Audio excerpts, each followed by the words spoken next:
Cordial a todos, un saludo especial a Marianela aquí a mi zurda. Un gusto estar con ustedes, como siempre, La Paz, el Alto, con esta hermosa imagen que tenemos por detrás y por supuesto dispuestos a debatir temas muy importantes para nuestro país. Hoy día, Alejandro, compañero, ¿has sentido algo de frío a mi llegada? No sé si es por el efecto de la nieve de anoche, pero de todas formas, aquí en La Paz vamos a decirles inmediatamente a nuestros copanelistas cuáles son sus temas. Santos, ¿cuál es el tema que propones para hoy? Bien, es un tema que tiene que ver posiblemente con un balance, una evaluación de un proceso político, económico, social y cultural que empezó el año 2002, 2003, 2004, pero esta se dio con el proceso constituyente en Bolivia. Yo le coloqué post-constituyente. Creo que hemos pasado con dificultades un tiempo de la preconstituyente, el proceso constituyente en Sucre, terminando en Oruro, pero hay tareas incumplidas por mandato de esa asamblea para gobernantes y gobernados, que es el tema de la post-constituyente. Por ello creo que es importante que de aquello es lo que ha quedado pendiente: democracia directa participativa, democracia comunitaria, economía comunitaria, justicia indígena originaria, salud comunitaria, educación productiva. Quedaron lamentablemente en el camino, aún siendo una agenda importante de nuestra nación. Ahora vamos a conocer el tema que propone Alejandro. ¿Cuál es? Bueno, el día de ayer hemos traído el tema de las empresas públicas. Seguimos con el tema económico porque ahora hay que hablar de las familias. Después de la pandemia, ¿cuál ha sido el verdadero motor de reactivación económica? La familia. Sabemos ahora quiénes son los que están trabajando y generando economía. La familia. ¿Por qué? Porque es el núcleo fundamental de la sociedad civil, porque no es visible hoy por hoy para el Estado. No hay políticas públicas específicas para mejorar y fortalecer la familia como emprendimiento, la familia como gestor económico y por supuesto como generador de economía. En todo caso, creemos que ahora más que nunca, saliendo y sacando esa inversión que hemos puesto en las empresas públicas deficitarias, tenemos que empezar a ver a nuestra gente, a nuestras familias, que son los que generan estos recursos que sí son renovables. Como siempre, esperamos argumentos de todos los temas que se proponen. Rafael, ¿cuál es tu tema para esta jornada? Uno se pregunta quién es Sebastián Marcet, un narcotraficante común, un pez gordo, un narcotraficante que está buscado por organismos internacionales. 40 días y la policía y todas las fuerzas coercitivas no lo pueden encontrar. Y la pregunta es, ¿dónde está Marcet? Entonces lo que he propuesto es la búsqueda de Marcet. ¿Dónde está? ¿Está en Bolivia? ¿Está fuera del país? ¿Está en el Chapare? ¿O está en algún lugar? Bien, qué importante tener estos temas para poder analizar esta noche en el programa. Marianela, ¿cuál es el tema que tú traes para esta noche? Yo soy mujer. Creo que como todas las mujeres de nuestro país, siento el dolor y al mismo tiempo la preocupación cada vez que analizo estadísticas, pero al mismo tiempo reviso información publicada, ¿verdad? Y esta jornada ha salido un titular que me ha llamado la atención y ha sido así como una daga, y es que cada 4 horas en nuestro país, cada 4 horas, las mujeres en Bolivia están presentando una denuncia por violencia. ¿Cuáles son las causas? Es importante atender. ¿Cuáles son los efectos y cómo tenemos que atender? Entonces son esas las preocupaciones que tengo, y por eso la violencia contra la mujer para mí es muy importante abordar en esta jornada. La pregunta para Santos: ¿por qué trajimos ese tema, el tema post-constituyente? ¿Qué significa? ¿Cómo podríamos abordar una constitución que por lo general no ha sido muy respetada? Es, creo, lo más importante para la nación boliviana, por esta sencilla razón. Todo proceso constituyente, no por reforma, sino por proceso constituyente, se consolida, y toda constitución política del Estado nacida de un proceso constituyente es un pacto político, es un pacto económico, es un pacto social. Y así fue. Más de 15 fuerzas políticas nacionales, de carácter local, de carácter departamental, lograron consensuar una ruta de país en lo político, en lo económico, en lo social. De aquí para adelante, cualquier fuerza política que hablar, de decir hacer reformas estructurales de la Constitución, Más cambiar éxitos, más las fracasos. estructuras, creo que es importante entender que el proceso postconstituyente tiene que ver con la vida de aquí a los 50 años Santos, o más. Además, hay que completar la información a esto, y para quienes no conocen, sobre todo los jóvenes de pronto, ¿no? ¿Sabían ustedes que en 184 años de vida republicana en Bolivia, así llamado Bolivia República, ninguna de las constituciones había sido aprobada por el pueblo boliviano, y mucho menos redactada con la participación del pueblo boliviano? Por eso, Felipe Quispe, que en paz descanse, decía, estaba la otra nación clandestina. Vale decir, más del 70% de la población no tenía acceso a derechos y tampoco era parte, no se sentía su ciudadanía en ese Estado boliviano. A los ¿no? resultados, ¿no? Creo que, como tú dices, si bien será una constitución inédita, pero creo que ha sido inédito el atropello a esta constitución. Pocas veces hemos visto que el propio presidente que la promueve es el principal violador de su Carta Magna. Por lo tanto, creo que los resultados están a la vista. Los resultados son más que claros. Nadie respeta esta constitución. Nadie la ha respetado desde el principio. Es más, ha generado más dudas, más sombras que luces. Por lo tanto, creo que el resultado justamente de la falta de institucionalidad se debe a que no respetan la Carta Magna. Como decía, Santos tiene etapas, ¿no? La constituyente, post-asamblea constituyente. Entonces, la implementación post-constituyente, quiero poner dos ejemplos. Una dice el artículo 169, el periodo de mandato del presidente o de la presidenta o de la vicepresidenta del Estado será de 5 años. Pueden ser electos de manera continua por una sola vez, ¿no? De una sola vez. Eso dice el pueblo boliviano. Y Evo Morales dice, no, es mi derecho humano en tener una elección indefinida. Y el Tribunal Constitucional, este tribunal, se enfrenta, dice, sí, es un derecho humano. Pues eso, ¿qué estamos haciendo eso, hermano? O sea, esa es la falta de implementación de la constitución política del Estado. En el tema de la justicia dice, la justicia originaria y la justicia ordinaria tienen el mismo rango. Ley de deslinde jurisdiccional dice que la justicia originaria no puede tomar. Yo estoy de acuerdo en lo siguiente, ¿no? Cuando dice aquí Alejandro de que nadie lo ha cumplido, exacto.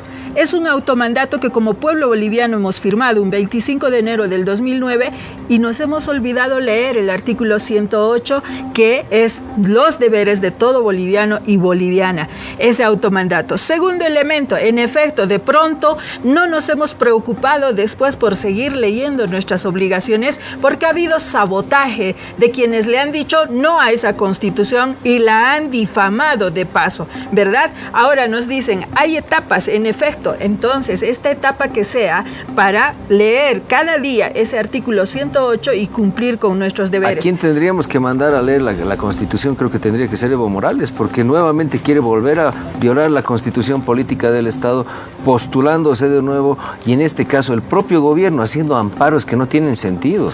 Si primero Evo Morales se excusó en su derecho humano al trabajo, ahora resulta que los ministros hacen un amparo constitucional por su derecho humano al trabajo para que no haya interpelaciones. O sea, no puedo creer que una constitución que se dice democrática evite la interpelación en este caso, bueno, o los que tendrían que hacer respetar la constitución se encargan de flagelarla con cualquier tipo de instrumento legal. Muy es bien. Una vergüenza. Esta noche venimos a eso: economía familiar, la situación de las mujeres. Tenemos una propuesta que pasó con Marcet. Nosotros proponemos post-constituyente, que es lo que queda en lo político, económico, social, pero al final la población, el televidente, es el que determina. Vamos a la votación, ahí tienen ustedes el QR, usted marque su preferencia para que esta noche podamos compartir el análisis, la visión, mirando siempre nuestro país. Vamos al voto.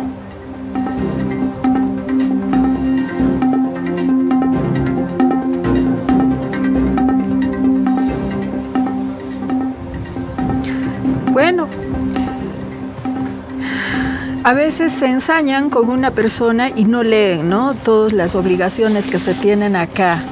Y entre esas obligaciones, el artículo 15 de nuestra Constitución, en el parágrafo 2, dice textualmente que todas las personas, en particular las mujeres, ¿sí?, tienen derecho a no sufrir violencia sexual o psicológica tanto en la familia o en la sociedad.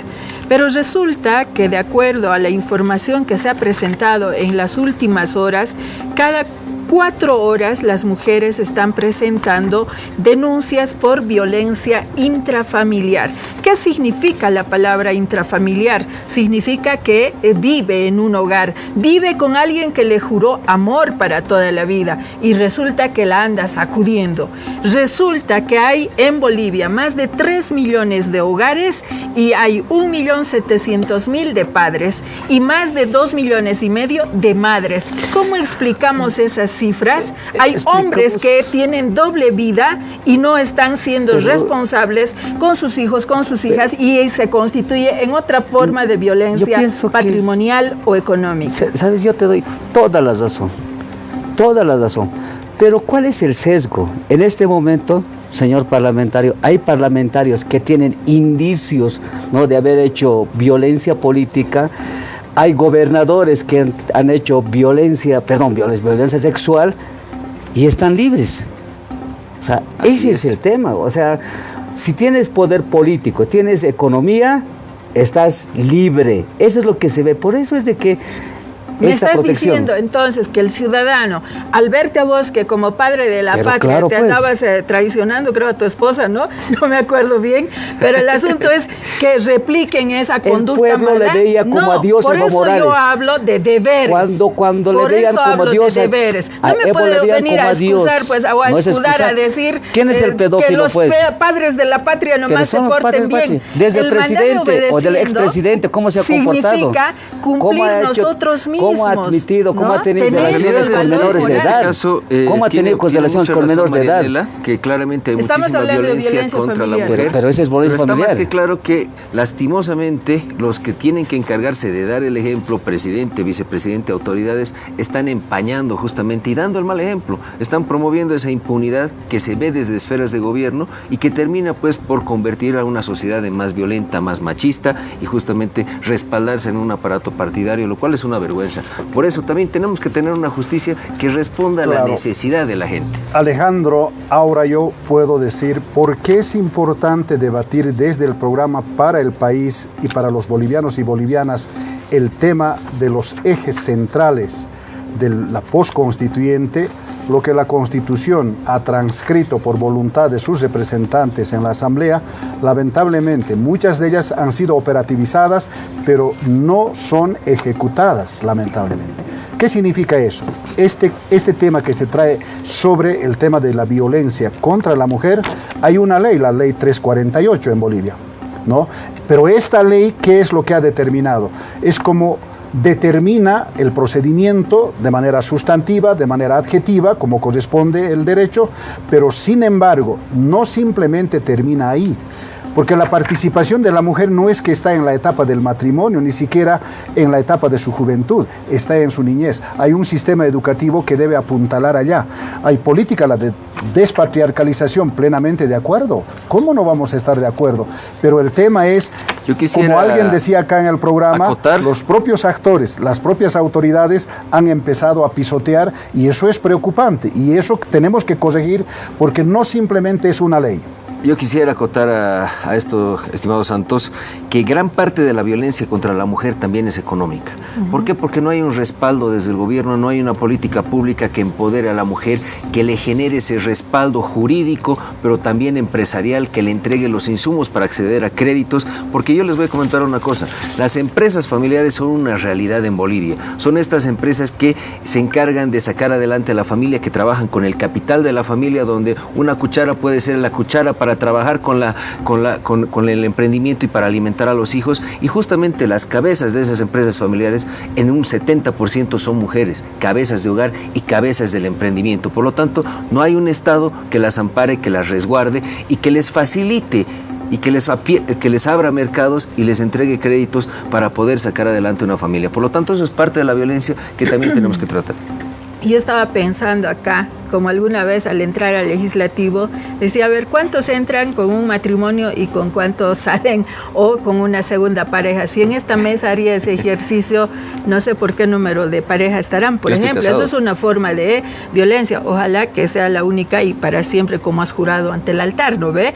Entonces, pero eso así como colación nomás, ¿no?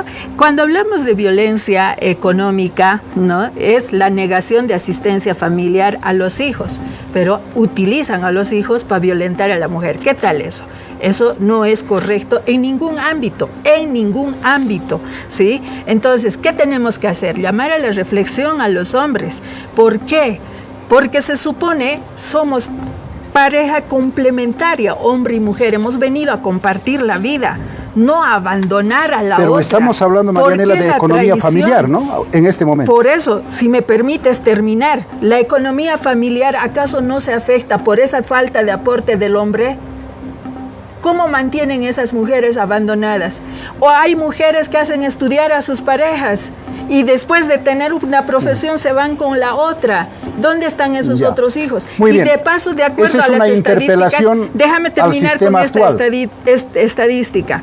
¿Qué más? Claro, Mira, pero estamos hablando de economía familiar. Niegan tener dos familias. O de relación familiar. Eso es economía familiar, porque no o sea, la relación familiar es economía familiar. Es parte de la economía familiar. Wow. Sí, para mí la economía familiar tiene que ver con tres cosas bien claritas técnicamente. La economía familiar es ingreso, gasto y ahorro. Entonces tendríamos que ver desde el programa qué está pasando con la economía familiar. Oportunidades, ¿no? Hay que sumarle oportunidades a la familia para tener... Déjenme terminar la idea. Cuando un padre no asiste a sus hijos, ¿eso es un ingreso negado, sí o no, técnicamente hablando?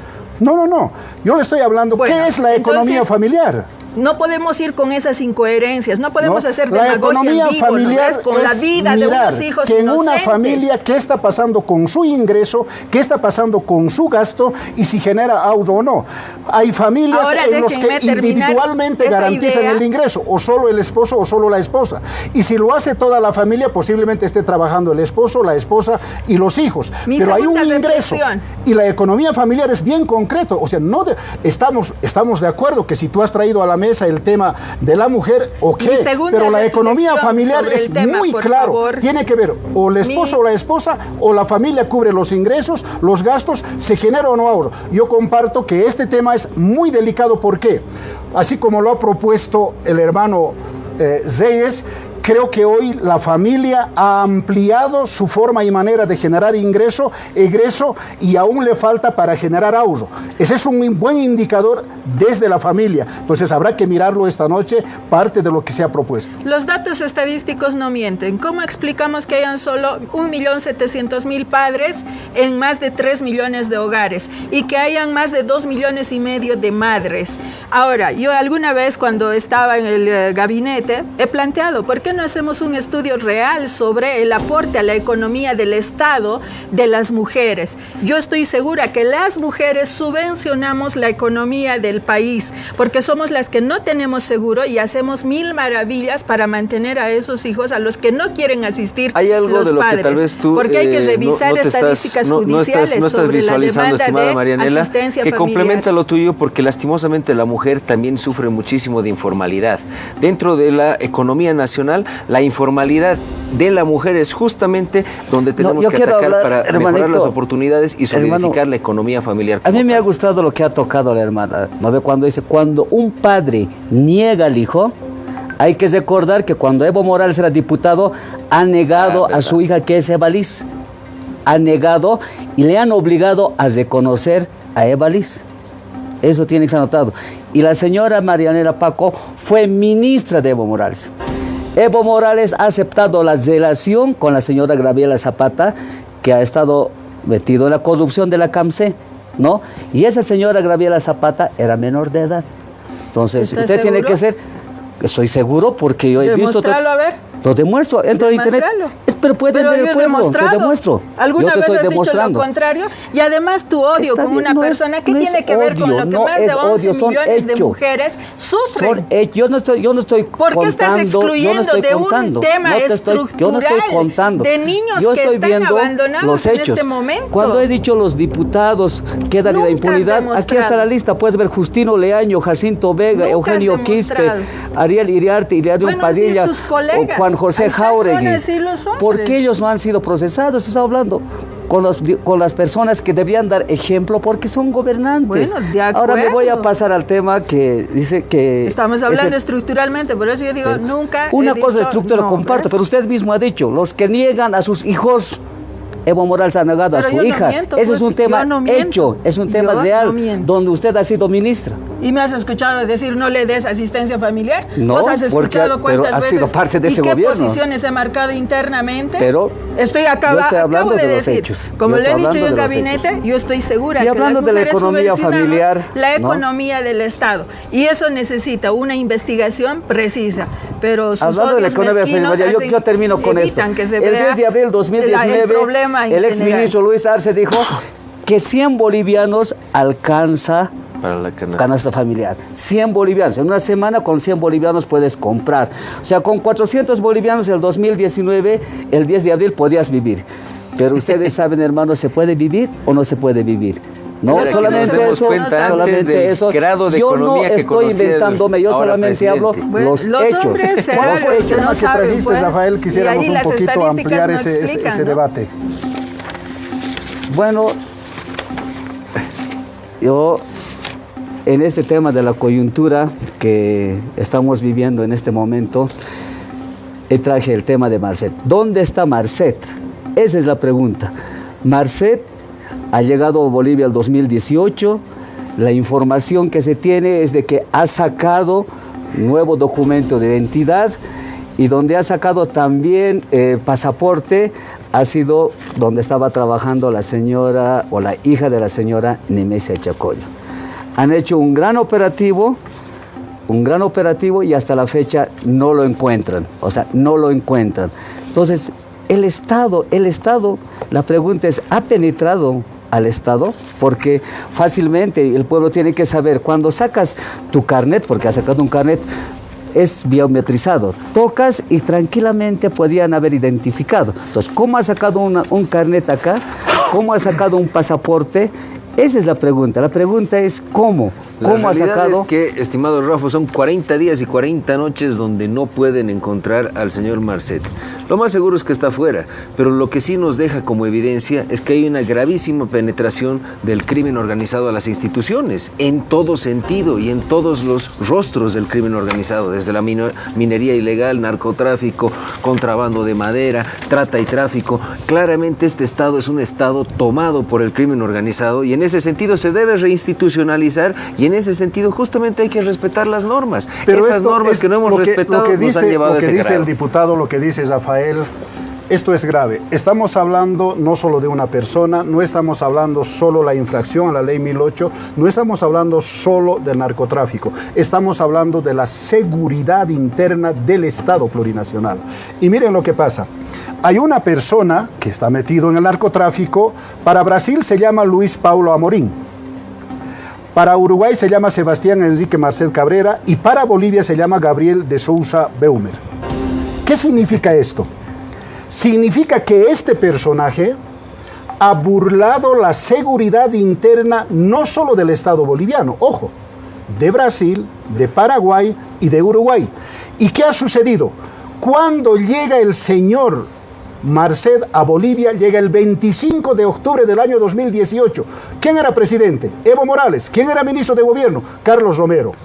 Cuando tramita su certificado de nacimiento como boliviano, el 11 de abril del 2009, ¿quién era presidente? Evo Morales. ¿Quién era ministro de gobierno? Carlos Romero.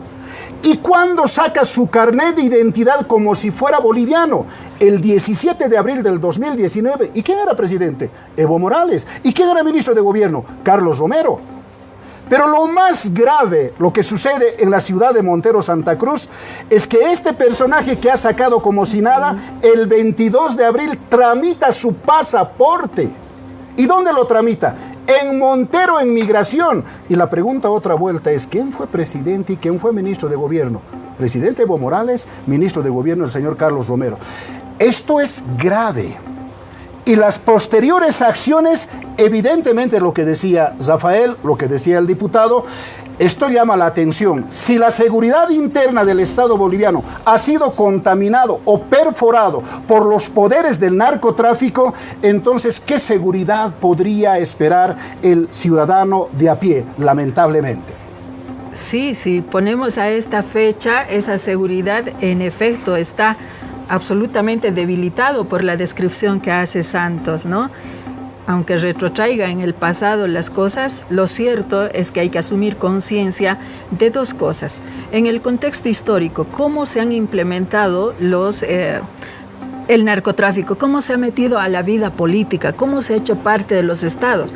Pues no por nada es crimen organizado, es internacional, es global el narcotráfico. Las redes que permiten ese crimen están estrechamente vinculados a la corrupción. Y en nuestro país este dato histórico es clave. Estaba revisando un documento elaborado por Human Rights en 1982, donde afirma que con los golpes de Estado a esta región se han incorporado estos crímenes y ahí se habla de Roca, el gobierno de Banzer y curiosamente en nuestro país los índices de narcotráfico se disparan con el golpe de Estado del 2019. Sobre los datos que ha dado mi hermano Santos, ¿no? Paraguay pidió la captura internacional de Marcet a través de una alerta roja de Interpol el 3 de marzo del 2022. ¿Quién era presidente? ¿Quién era ministro? ¿No? No, eso también hay que ver. O sea, reitero, el 3 de marzo tuvo ya cielos rojos y ha sido comunicado a Bolivia a través de Interpol. Presidente, este gobierno. Ministro de gobierno, ministro Castillo. Solamente quiero darle esos datos más.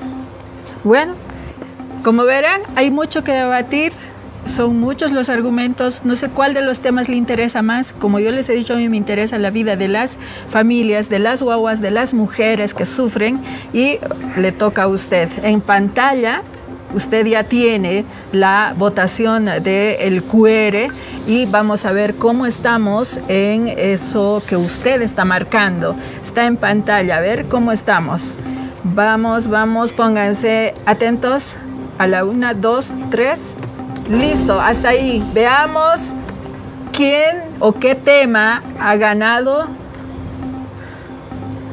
42% de votación es búsqueda de Marcet, entonces el tema al que vamos a entrar en profundidad. Hablar del sujeto es hablar de narcotráfico, pero lo vamos a hacer a la vuelta de esta pequeña pausa. Ya volvemos.